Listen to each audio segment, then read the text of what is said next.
कुल देवी या कुल देवता के होते हुए हमारे घर में कभी भी कोई नकारात्मक शक्ति प्रवेश नहीं कर सकती। कुल देवी के लिए किसी को कोई साधना करने की आवश्यकता नहीं है, क्योंकि वो तो पीढ़ी दर पीढ़ी हमारे पूर्वजों के द्वारा पूजनीय होने के कारण स्वयं ही सिद्ध होती हैं। और सभी के लिए आवश्यक होता है कि वो अपनी कुल देवी या कुल देवता को पूजे और उनको प्रसन्न रखे। जय माता दी, हर हर महादेव। आप सभी का हार्दिक स्वागत है आपके अपने धार्मिक चैनल श्री शक्ति संगम पर। उम्मीद करूंगी आप सभी बेहतर होंगे और स्वस्थ होंगे, और मैं माता रानी से ये कामना भी करूंगी कि माता रानी अन्नपूर्णा स्वरूप में सदैव आपके घर में वास करे। तो आज की इस वीडियो में हम बात करेंगे कि ऐसे कौन से लक्षण या संकेत होते हैं जिनसे हम ये जान सकते हैं कि हमारे घर की कुल देवी या कुल देवता हमसे प्रसन्न हैं, जागृत अवस्था में हमारे घर में विद्यमान हैं। तो वीडियो को पूरा एंड तक देखना ताकि कोई भी महत्वपूर्ण पॉइंट आपसे छूटने ना पाए। और यदि अभी तक आपने मेरे चैनल को सब्सक्राइब नहीं किया है तो ज़रूर सब्सक्राइब कर ले, ताकि जब भी हमारे चैनल पर कोई भी धार्मिक जानकारी से रिलेटेड वीडियो अपलोड हो उसकी नोटिफिकेशन तुरंत आप सभी तक पहुंच सके। तो चलिए जानते हैं कि हमें कैसे पता चलेगा कि हमारी कुल देवी या हमारे कुल देवता हमसे प्रसन्न हैं। तो इससे पहले ये जानना आवश्यक होता है कि कुल देवी या कुल देवता कौन होते हैं। देखिए, जो कुल देवी होती है या कुल देवता होते हैं वो हमारे कुल के देव या कुल की देवी होती है, जो हमारे कुल की रक्षा करती हैं या करते हैं, हमारे घर परिवार की उन्नति में सहायता करने वाले होते हैं, और जो बाह्य किसी भी प्रकार की नकारात्मक शक्तियों को हमारे घर में आने से रोकते हैं। कुल देवी या कुल देवता के होते हुए हमारे घर में कभी भी कोई नकारात्मक शक्ति प्रवेश नहीं कर सकती। जिस तरह एक माँ अपने बच्चे की देखभाल करती है, वैसे ही हमारे घर की कुल देवी हम सबकी देखभाल करती है, हम सबका कल्याण करती है। कुल देवी के लिए किसी को कोई साधना करने की आवश्यकता नहीं है, क्योंकि वो तो पीढ़ी दर पीढ़ी हमारे पूर्वजों के द्वारा पूजनीय होने के कारण स्वयं ही सिद्ध होती हैं। और सभी के लिए आवश्यक होता है कि वो अपनी कुल देवी या कुल देवता को पूजे और उनको प्रसन्न रखे। यदि किसी से उनके कुल के देव या कुल देवी रुष्ट हो जाती है तो उस परिवार की उन्नति में रुकावटें आती हैं। अलग अलग प्रकार की बीमारियां उन्हें घेर लेती हैं जो खत्म होने का नाम नहीं लेती।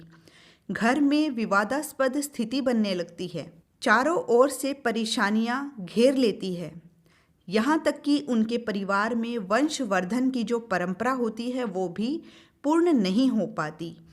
कहने का अभिप्राय यह है कि उन्हें संतान सुख से वंचित रहना पड़ता है।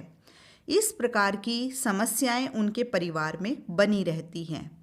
तो यदि ऐसा है कि आपको लगता है कि आपकी किसी जानी या अनजानी भूल से आपके घर के जो कुल देवता है या कुल देवी है वो रुष्ट हो गई है, तो आप उन्हें बड़ी जल्दी ही प्रसन्न कर सकते हैं, क्योंकि वो बिल्कुल हमारे परिवार के बड़े बुजुर्गों की भांति होते हैं, जो अपने बच्चों की गलती करने पर उन्हें डांटते और फटकारते ज़रूर है, लेकिन प्यार भी बहुत करते हैं, और अपने बच्चों द्वारा की गई भूल का सुधार करने पर उन्हें माफ़ कर उनसे प्रसन्न भी हो जाते हैं।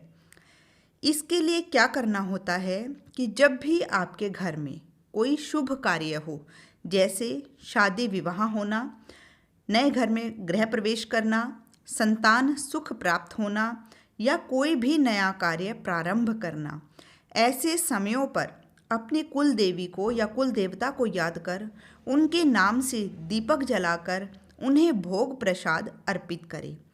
बस इन्हीं शुभ कृत्यों से आपकी कुल देवी आपसे प्रसन्न रहती हैं।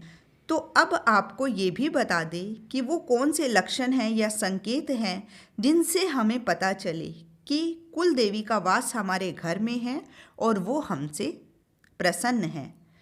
पहला संकेत है खुशहाल परिवार का होना। तो जिस भी घर की कुल देवी उनसे प्रसन्न रहती है उसका पहला संकेत ये है कि उनका पूरा परिवार खुशहाल बना रहता है। परिवार के सभी सदस्यों के जो संबंध होते हैं वो अच्छे होते हैं, सब मिलजुल कर रहते हैं। बड़ों का सम्मान किया जाता है, ऐसे घरों में एक दूसरे की इज्जत की जाती है।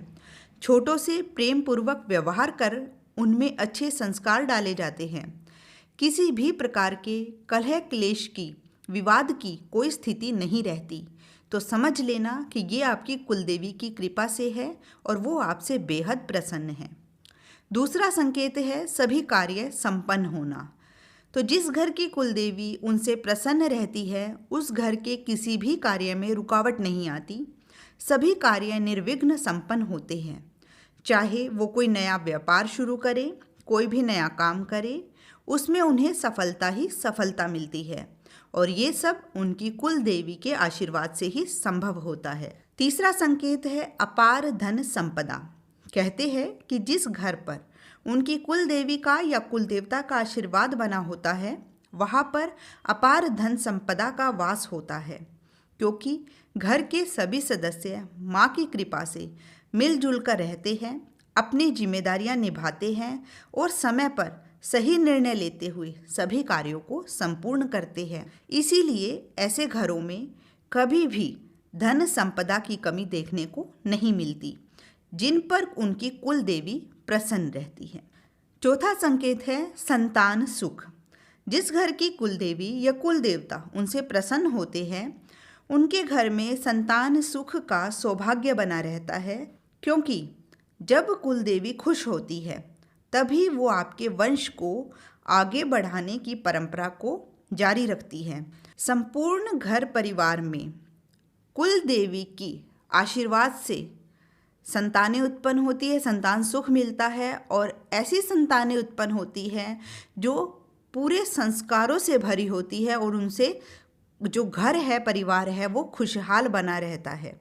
तो ये सब आपकी कुल देवी के प्रसन्न होने के संकेत है।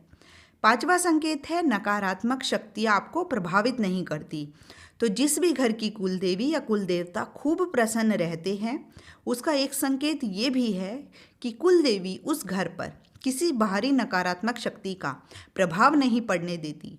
कोई भी तंत्र मंत्र, जादू टोना उस घर के लोगों को प्रभावित नहीं करता है, जिनकी कुल देवी उन पर सदा ही प्रसन्न रहती है। क्योंकि आपकी जो कुल देवी होती है या कुल देवता होते हैं, वो खुद आपके घर के मुख्य दरवाजे पर स्थान लिए होते हैं, तो जिससे कोई भी बुरी शक्ति आपके घर में प्रवेश नहीं कर सकती और आपके घर में सदैव सकारात्मकता का वास रहता है। तो ये भी आपकी कुल देवी के प्रसन्न होने का महत्वपूर्ण संकेत है। छठा संकेत है स्वप्न दर्शन कराना। कई बार आपकी कुल देवी या कुल देवता स्वप्न के माध्यम से आपका मार्गदर्शन करते हैं, जैसे आपके घर के बड़े बुजुर्ग आपका मार्गदर्शन करते हैं। ठीक वैसे ही कुल देवी या कुल देवता भी आपको सपने में आकर के संकेत देते हैं सही मार्ग को चुनने का या आपके द्वारा की गई किसी भूल को सुधारने के लिए, ताकि आपको या आपके परिवार को भविष्य में किसी भी हानि का सामना ना करना पड़े। और ऐसा तभी होता है जब आपकी कुल देवी के साथ आपके अच्छे संबंध बन चुके होते हैं, यानी आप समय समय पर अपनी कुल देवी को, कुल देवता को स्मरण करते हैं, उनको अपने हाथ का घर में बना हुआ मीठे का भोग अर्पित करते हैं।